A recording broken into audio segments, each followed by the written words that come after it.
Don Robinson sat at the small table by the window of his low-income second-floor apartment in Dallas, Texas, waiting for the milk to soak into the small bowl of cereal he had in front of him. He liked it soggy, and he didn't care what other people said about it. The apartment was small and sparsely furnished. Other than Don, the only things in the apartment were the small table with 2 kitchen chairs, an old recliner sitting in front of a TV tray and a small television set, a radio sitting on the shelf near the kitchen area, a mounted trout hanging on the wall with the name Bob carved into a metal plate near the bottom, and a Bowie knife resting on a plain wall display by the telephone. Aside from that, the kitchen area, a small bathroom, and a small bedroom contained the bare minimum you would expect to find in those rooms. By the door was a small black cook holding the only keys Don needed, a key to his apartment and one to his Ford Taurus. Staring out the window at nothing in particular, Don took notice of an older model station wagon stopping in front of the building. It was from the early 1970s with a look of wood panel on the side, much like the one his family had when he was little. A man emerged from the vehicle, removed a small box from the back, and entered the building. The man repeated the process 2 more times before stopping to look around the area. "Looks like we have a new neighbor," Don said out loud. "A man this time." "What does he look like?" asked the trout hanging on the wall.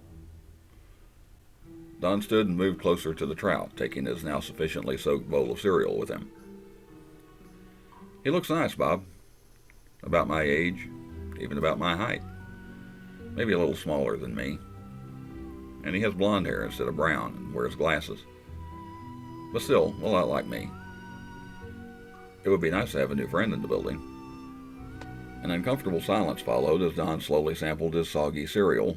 It was not even a crunch to break the sudden stillness. "I'm your friend, Don," the trout said, annoyed. "Oh, I know, Bob," Don reassured, moving closer to the trout. "I didn't mean to make it seem like I was saying you weren't. It would just be nice to have—" "I'm your friend, Don," Bob repeated, raising his voice. "I need you, and you need me. If it weren't for me, you would have been alone all this time." It was true. Don felt lucky not only to have found the apartment when he did, but that the previous occupant had left Bob hanging on the wall. Nobody was sure what happened to the previous occupant. He simply uprooted and left, taking everything but Bob. Don was an only child, and his father had passed several years ago. His mother lived in Waco with her second husband. He would call her from time to time, but it usually led to bitter arguments, so he did not call often. He occasionally had friends enter his life, but, well, they never stayed long. "I'm glad you're my friend, Bob," Don finally said, breaking another uncomfortable silence. "You're right. I would be alone if it weren't for you. We like the same TV shows, we listen to the same music, and you give me someone to talk to all the time. But you never want to leave the apartment. It would be nice to have someone to go to a movie with or go play pool. Maybe just go out to eat." "You go to the arcade once a week," Bob reminded. "I know," Don confirmed, sounding somewhat defeated. "But I never stay long, and most of the games these days take a lot of money. And it's kind of weird because it's mostly kids. It would just be nice, you know." Another long, uncomfortable silence filled the air before Bob finally broke down. "Oh, all right," Bob finally said. "Go meet this new neighbor. See what he's like." Don smiled and looked at the trout with wide eyes, about to ask for reassurance that it was okay, when there was a sudden knock on the door. This startled Don, as the only time anyone came to his apartment was when the landlord was collecting rent. That wouldn't be until the 1st of the month, another 2 weeks away. With a knock on the door, Bob fell silent, as he always did. He didn't like to talk when other people were around. Placing his bowl of cereal on the TV tray, Don walked cautiously to the door and opened it. To his surprise, it was the man from the station wagon. "Hi, sorry to bother you," the man said. "I'm moving into the building today, and the moving van was supposed to meet me here. I was actually running late, but they haven't shown up yet. I was wondering if I could use your phone to make a call. The battery on my cell is dead, and it will take a while to charge." Don invited the man inside with a smile and directed him to the phone, stepping back to the window for what could be perceived as privacy for the man's phone call. though in the small apartment there was no such thing as privacy. The call was short, and the man came away assured the movers would be there shortly. Hanging up the phone, the man took an interest in the Bowie knife on the wall. "Wow, this is a nice one," the man said, pointing to the knife. Don approached and offered his limited knowledge of the knife, admitting he didn't know much about it. He just liked it. The man said that he once owned a store that sold knives and cutlery and some other things, and assured them this was top quality. "Well," the man sighed, "thanks for use of the phone. I appreciate your kindness." The man opened the front door and started to walk out, but Don stuttered a response, not wanting to miss the opportunity. I noticed you unloading some boxes. Do you need any help? I could help you." The man stopped and turned back to Don with a grin and accepted his offer. He was moving into the apartment right across the hall, so it wouldn't even be much of an imposition, he thought out loud. "I do have a couple of heavy boxes I might need help with, if you don't mind. By the way, my name is Michael." Don introduced himself and shook Michael's hand, telling him he would change out of his shorts into jeans and would be right down. As Michael departed, Don closed the door and rushed to the bedroom to retrieve a pair of blue jeans. Bob was less than happy. "Why did he come all the way to the second floor to ask about using someone's phone?" Bob asked when Don came back into the front room zipping up his jeans. "There's hardly anybody in this building anymore, you know that," Don replied. "Plus, it's the middle of the day. I work a night shift and most people aren't home when I'm at home. Plus, he's right across the hall." "Fine then," Bob said, accepting defeat. "Go help your new friend. But give me a sponge down before you go and turn on the radio." Don smiled and hurried to the radio to tune in an 80s rock station they both liked. As the sound of "Don't You Forget About Me" by Simple Minds filled the air, Don took Bob from his place on the wall and with a sponge, then slowly rubbed the sponge across the side of the trout. Bob liked to stay moist on warmer days like this. When Bob was moist to his liking, Don placed him back on the wall and headed down to help his new friend Michael. Michael had 2 heavy boxes of books he needed help with, and some smaller boxes they could each carry on their own. Once they were down to just one box left containing nothing but a few kitchen items, Michael asked Don if he would mind going down and grabbing it while he unpacked a few things. When Don returned, he saw some of the things Michael had taken out. A PlayStation 5 sat waiting for a television to be hooked up to.